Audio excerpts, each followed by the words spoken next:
Ne duhet jemi të vetëdijshëm për një gjë që na ka ardhur ne në dorë që ne të bëjmë histori këtu. Kjo është histori.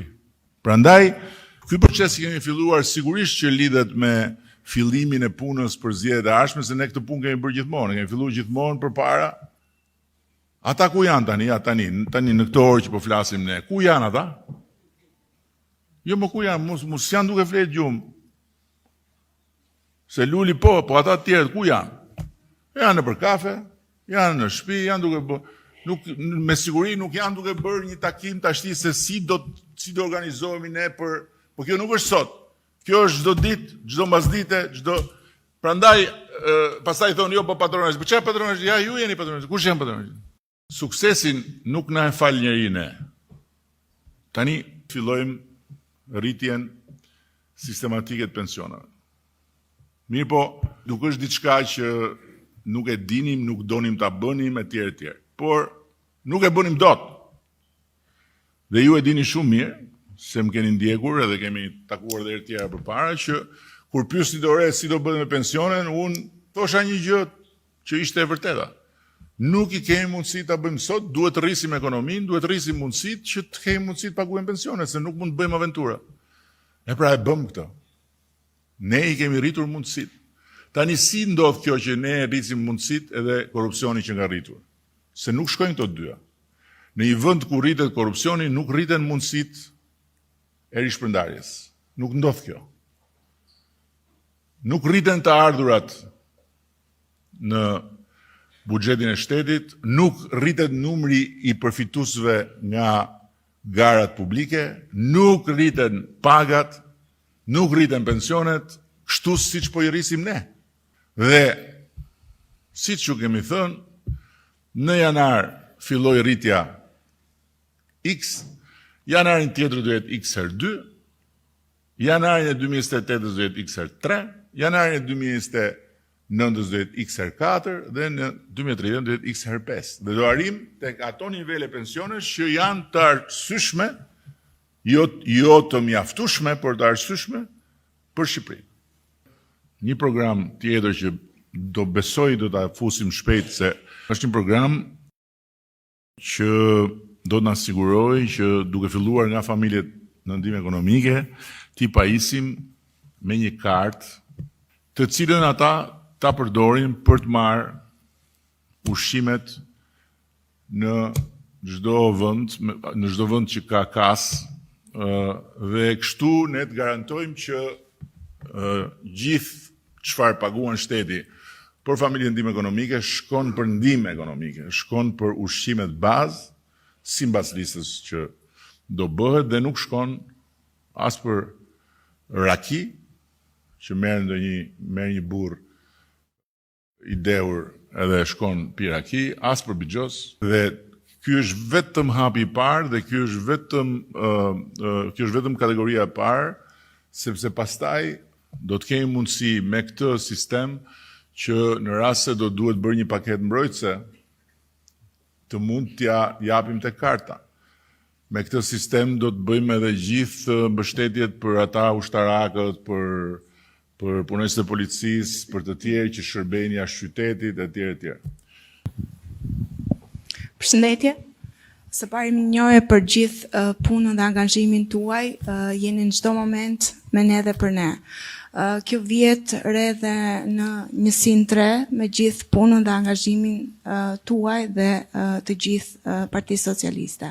Doja të bëja një pyetje në lidhje me ëndrrën e çdo shqiptari që është hyrja në Bashkimin Evropian. Ju e përmendët sadopak, por edhe sa kohë do presin shqiptarët për të qenë pjesë e Bashkimit Evropian. Tani 2030 unë nuk e kam nxjerr nga xhepi. 2030 e kemi nxjerr nga një llogari e thjeshtë. Pikërisht pse Bashkimi Evropian është në atë fazën që u thash që ka hapur dyert dhe do që të marrë të tjerë, sepse lufta në Ukrainë e shkundi shumë fort Bashkimin Evropian nga i komforti që kishte zënë prej kohësh që jemi mirë kështu edhe ja të shohim, po nuk nuk është koha për të zgjeruar se zgjerimi e tërë si vërci. U shkund, e pa që gjërat ndërkohë shumë pranë Bashkimit Evropian lëvizën në një drejtim që ata nuk e prisnin,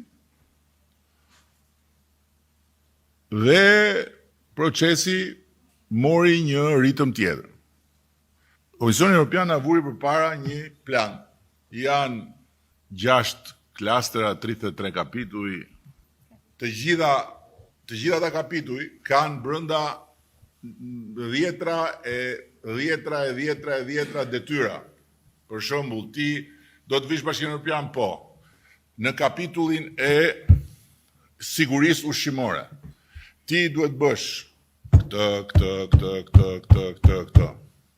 Dhe këto janë detyra që i kishin vënë në përbllogje si në kalendar, edhe na thanë, është shumë ambicioze, por nëse ju mobilizoheni dhe i bëni këto detyra deri në fund të 2027-s, ne nga ana jonë këtu në katë parë do t'ju japim certifikatën për të hyrë në katë dytë. Sepse procesi ka 2 faza. Mbarojnë negociatat me Komisionin, që është si qeveria e Bashkimit Evropian. Pastaj duhet shkosh në çdo vend dhe të marrësh aprovimin e parlamentit XY27. Dhe normalisht kjo periudhë është 2 vjet. Nëse gjërat shkojnë okay, me që çdo gjë nuk shkon sahat fare, le të llogarisim fundin e 2027-s, gjysmën e 2028-s, prap 2 vjet, pra 2030 është një vit i arsyeshëm me këtë nëse gjërat janë kështu. Dhe prandaj është kaq e tmerrshme kur njerëz që kanë mundësi të flasin me këdo qoftë në gjuhë huaj. Njerëz që japin intervista në për mediat huaja, njerëz që komunikojnë me grupe parlamentare e tjera, dhe që përfaqësojnë, pavarësisht se përfaqësojnë këtu forca opozitare, nuk e kanë idenë se çfarë dëmi bëjnë dhe as nuk ju intereson fare, kur nuk lën gur pa luajtur që të fusin dyshimin te Shqipëria, të fusin dyshimin tek procesi.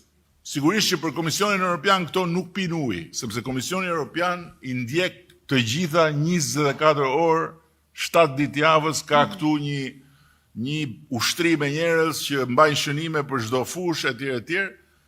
Dhe ata nuk i gënjen dot. Ta çojmë deri në fund këtë gjë. Dhe mundësit i kemi.